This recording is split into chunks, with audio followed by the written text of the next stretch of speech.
మీరందరూ కూర్చుంటే నేను మంచి పాట పాడతాక కూర్చుంటారా మీరు? నేను పాడితే మీరు కోరస్ కూడా ఇవ్వచ్చు. పాడతారా అక్క? కూర్చోండి అక్క. జై ఈటలా.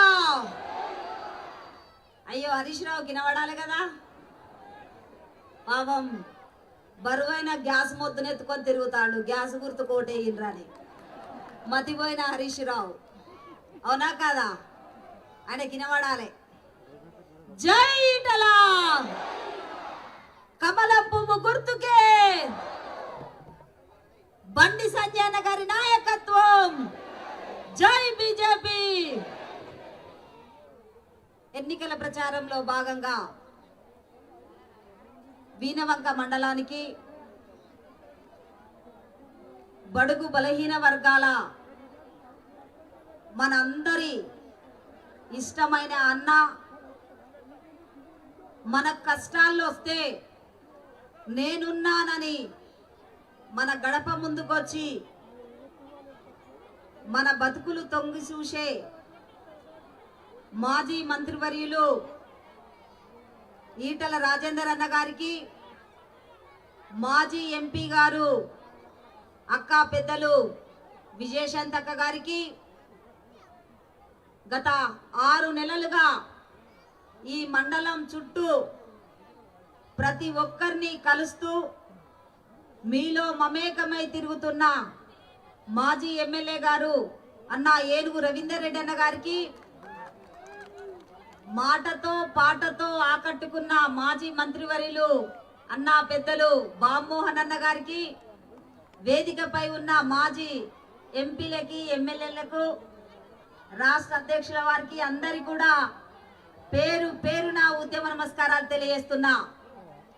ముఖ్యంగా అన్నను మనసు పూర్తిగా గెలిపించడానికి వచ్చిన సమ్మక్క సారక్క వారసత్వాన్ని పుచ్చుకొనున్న మా అక్కలకి, మా తల్లులకి, కల్వకుంట్లకి 30 తారీఖు నాడు గుణపాఠం చెప్తామని వచ్చిన మా అన్న తమ్ముళ్ళకి, బీజేపీ నాయకులకి, కార్యకర్తలకి అందరి కూడా, పాత్రికేయ మిత్రులకి అందరి కూడా పేరు పేరున ఉద్యమ నమస్కారాలు తెలియజేస్తున్నా.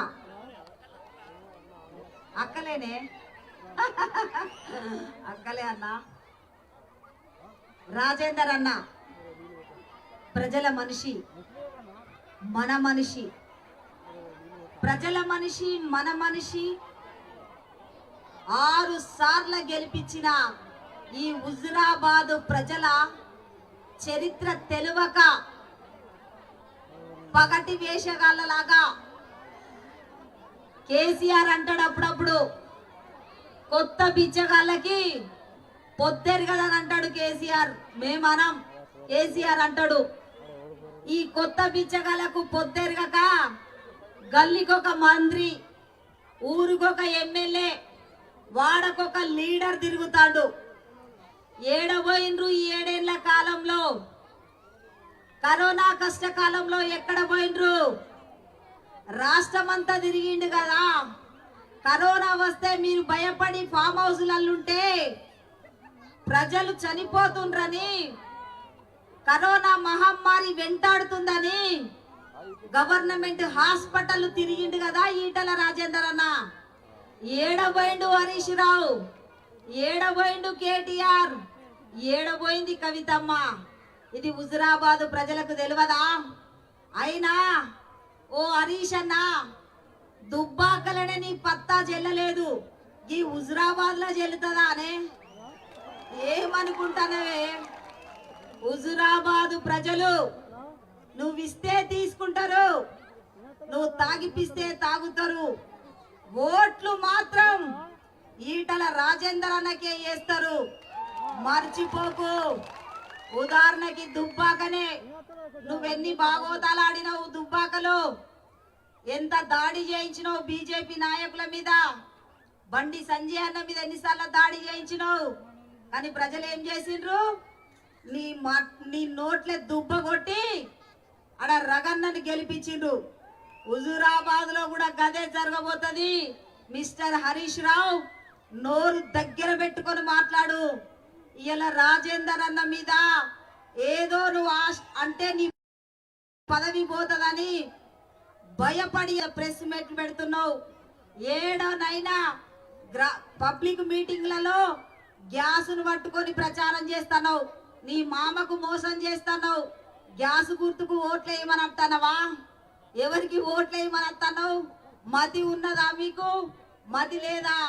వద్దంతా తాగుతారు, తెలంగాణ తాగుతారు ఎమ్మెల్యేలు మంత్రులంతా ఏ రిలేషనట్టుగా తిరుగుతారు.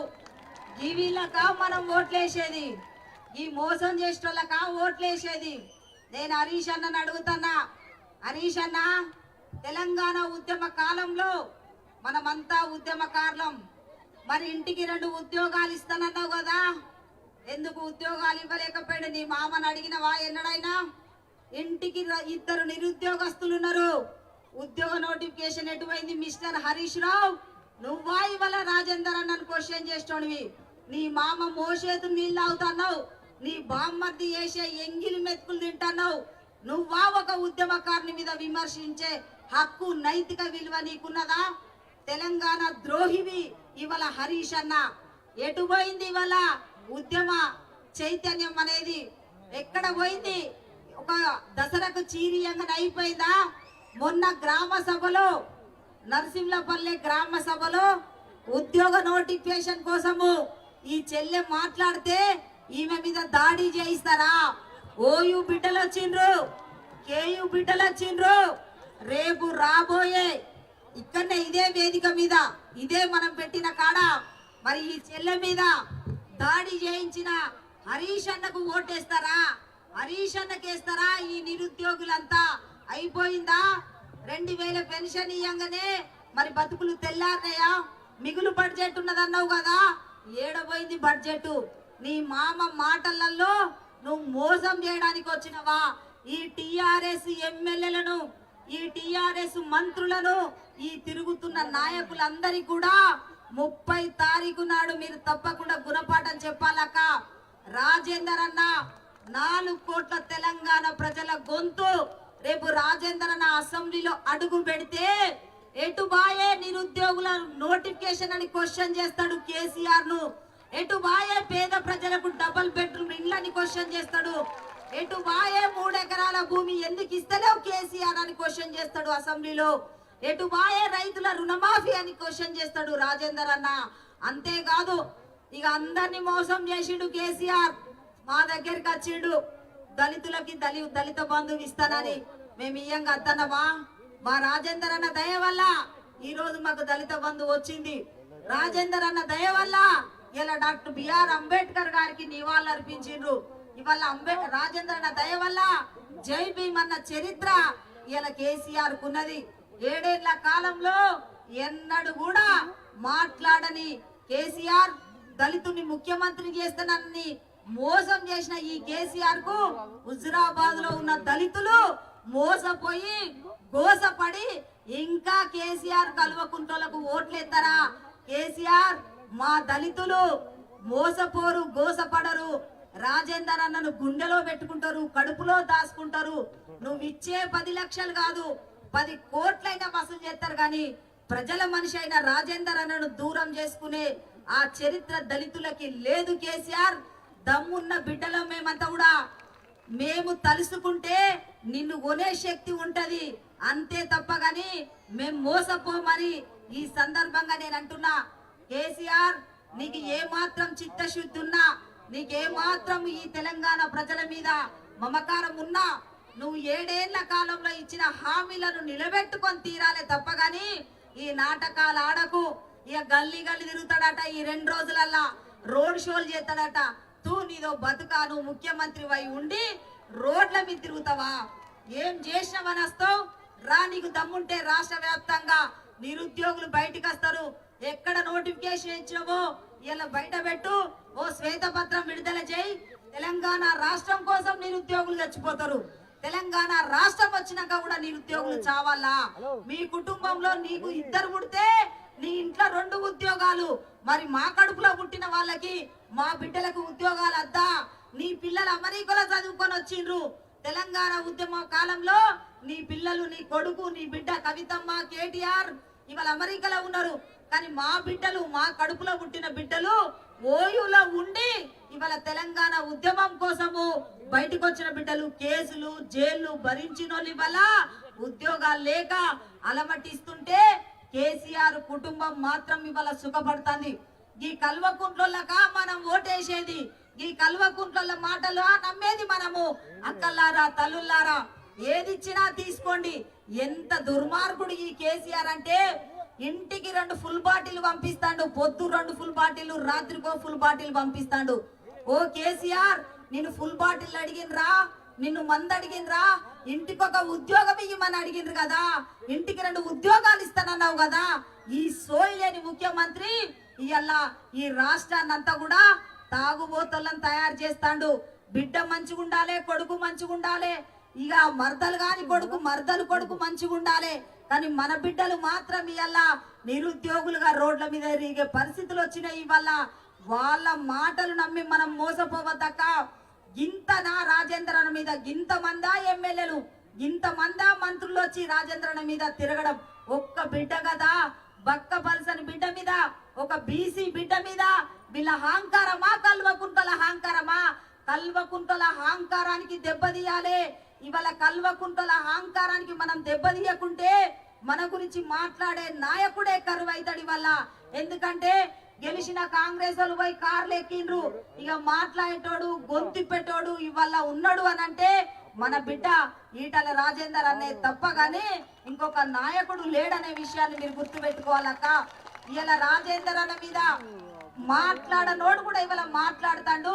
అది మీ అందరికి కూడా తెలుసు. గత 6 నెలల నుంచి మీరు చూస్తాండ్రు అన్నని ఎంత గోసపుచ్చుకుంటాండ్రు, ఎంత ఇబ్బంది పెడతాండ్రు ఆ కుటుంబాన్ని అనే విషయాన్ని ఈ ప్రజలందరూ కూడా చూస్తాండ్రు. అక్కలారా మీరందరూ కూడా ఆలోచన చేయండి. మీ బిడ్డలు ఇవాళ మీరు కష్టపడి చదివించిన బిడ్డలు మీ కండ్ల ముందు ఉద్యోగాలు లేక తిరుగుతాండ్రు. నా ఇంట్లో కూడా 2 పిల్లలు ఉన్నారు ఇలా నిరుద్యోగులుగా. ఇలా కేసీఆర్ పిల్లలేమో ఆరాంసే ఇవాళ పోలీసు బలగాల మధ్య, ఇలా గవర్నమెంట్ వెహికల్ల మధ్య ఏసీ కార్లలో వాళ్ళు తిరుగుతాండ్రు. మనం ఏం పాపం చేసినాం? ఓట్లేసిన పాపానికి మన బిడ్డలు ఇలా 100 రోజుల పనికి పోవాలా? ఓట్లేసిన పాపానికి ఇవాళ మన బిడ్డలు అమాలి పని చేయాలా? ఇవాళ అమాలి పని కేటీఆర్ ఎందుకు చేయకూడదు? అమాలి పని కవితమ్మ ఎందుకు చేయకూడదు? అమాలి పని ఇవాళ నిరంజన్ రెడ్డి ఎందుకు చేయకూడదు? ఓయు బిడ్డలే చేయాలా, కేయు బిడ్డలే చేయాలా, మన బిడ్డలే చేయాలా? 30 తారీఖు నాడు వాళ్ళ సంగతి ఏందో చూడండి. ఒక్క ఫుల్ బాటల్ ఇస్తే 4 అడగండి. 1000 రూపాయలు కాదు, 1,00,000 రూపాయలు ఇవ్వాలని కూడా డిమాండ్ చేయాలి. 30 తారీఖు తర్వాత ఈ కొత్త పిచ్చగాలు ఎవ్వరు కనబడరు. మళ్ళా కనబడేది ఈటల రాజేందర్ అన్ననే కనబడతాడు. పెళ్లి కాడ కనబడతాడు, చావు కాడ కనబడతాడు, పుణ్యాల కాడ ఏడైనా నువ్వు పిలిస్తే కనబడే బిడ్డ రాజేందర్ అన్న మీద ఈ రాక్షసులంతా కూడా యుద్ధం చేస్తారు. ఆ యుద్ధంలో రాక్షసుల్ని బొందబెట్టే ఆ ధైర్యము మీకే ఇచ్చిండు భగవంతుడు. కాబట్టి 30 తారీఖు నాడు కమలం పువ్వు గుర్తుకు ఓట్లేసి పత్తా లేని ఈ హరీష్ రావును పత్తా జాడ లేకుండా దుబ్బాకకు పంపియండి. ఇలా వాళ్ళ కళ్ళల్లో దుబ్బ కొట్టాలి. మీరు అనుకుంటారు బుయ్యి బుయ్యి మన కార్లు తిరుగుతా అంటే మీ మనసులో ఓ మాట ఉన్నది, నీ ఏమో తిరిగితే తిరుగుండ్రి కానీ ఓటు మాత్రం మేమే రాజేందర్ అన్నకి వేస్తాం రా నాయన, ఎన్ని రోజులు తిరుగుతారో తిరుగుండ్రు అనుకుంటారు. అంతేనా? అవునా కాదా? ఇలా మా పోలీసు కిష్టన్న వారసులు కూడా పాపం పోలీసు వాళ్ళు డ్యూటీ చేస్తే కూడా ఇవాళ కొట్టించిన చరిత్ర వాళ్ళకు ఉన్నది. అంటే అడుగుతే హత్యలు, క్వశ్చన్ చేస్తే దాడులు, ప్రజల పక్షాన మాట్లాడితే పార్టీ నుంచి బహిష్కరించుడు అనేది ఉన్నది ఈ కల్వకుంట్లకు. కాబట్టి వాళ్ళకి అహంకారం తప్పకుండా తగ్గించాలి. కల్వకుంట్ల అంటే ఒకటే అర్థం చెప్పి నేను కూర్చుంటా, ఎందుకంటే టైం లేదు. కల్వకుంట్ల అంటే అర్థమేందో తెలుసా? ఎవరిని కల్వనోళ్ళు, కలితే జీర్ణించుకోనోళ్ళు కల్వకుంట్లోళ్ళు. ఒకరిని కలవరు, కలిస్తే జీర్ణించుకోరు. ఒక తల్లి కడుపులో పుట్టకున్నా 19 సంవత్సరాలు తెలంగాణ ఉద్యమంలో పనిచేసిన బిడ్డలం మేము. మమ్మల్ని కలవకుండా చేసిండు ఆయన, ఇంకొకళ్ళు కలవడు. కల్వకుంట్ల ఇంటి పేరు కాదు, ఎవరిని కల్వనోళ్ళే కల్వకుంట్లోళ్ళు. కాబట్టి ఎవరిని కల్వనోళ్ళనో ఇలా ఓట్లేస్తామా? ఫామ్ హౌస్లకి వెళ్ళి బయటికి రానోళ్ళ కోసం ఓట్లేస్తామా? ఇలా కూసోమంటే కూసున్నట్టోళ్ళకు ఓట్లేస్తామా? ఇలా అక్కడి ఓ అంటే పోయేటోళ్ళకు ఓట్లేస్తామా? ఎంగిలి మెతుకులు తినటోళ్ళకు ఓట్లేస్తామా? సొల్లు నాకటోళ్ళకు ఓట్లేస్తామా? ప్రజల కోసం మాట్లాడే ఈటల రాజేంద్రన్నకు ఓట్లేస్తామా 1,00,000 మెజార్టీతో మనం ఓట్లేసి అన్నను అసెంబ్లీకి పంపిస్తేనే కేసీఆర్ కు దిమ్మ తిరిగి దేవుడి దయ వల్ల మంచి పెరాలసిస్ వచ్చి కాలో రేఖ పడిపోయి మళ్ళీ మేము బీజేపీ 23లో అధికారంలోకి వచ్చిన తర్వాత ఆయన చూడాలి, మేము సంబరపడాలి. మరి హుజరాబాద్ ప్రజలే ఆ తీర్పిస్తారని కూడా ఆశిస్తూ ఈ అవకాశం ఇచ్చిన అన్న పెద్దలు రవీందర్ రెడ్డి అన్న గారికి పేరు పేరున ఉద్యమస్తులు తెలియజేస్తూ సెలవు తీసుకుంటున్నా. Thank you. హాయ్ ఫ్రెండ్స్, మా టుడే టుమారో యూట్యూబ్ ఛానల్ చూస్తున్నందుకు చాలా థ్యాంక్స్. మరిన్ని లేటెస్ట్ వీడియోస్ కోసం వెంటనే సబ్స్క్రైబ్ చేయండి. అలాగే ఈ బెల్ ని కూడా రింగ్ చేసేయండి. మా నోటిఫికేషన్స్ అన్ని మీ మొబైల్లో వస్తాయి. అలాగే మా వీడియోస్ మీకు నచ్చితే లైక్ చేయండి, షేర్ చేయండి, నచ్చకపోతే కామెంట్ చేయండి.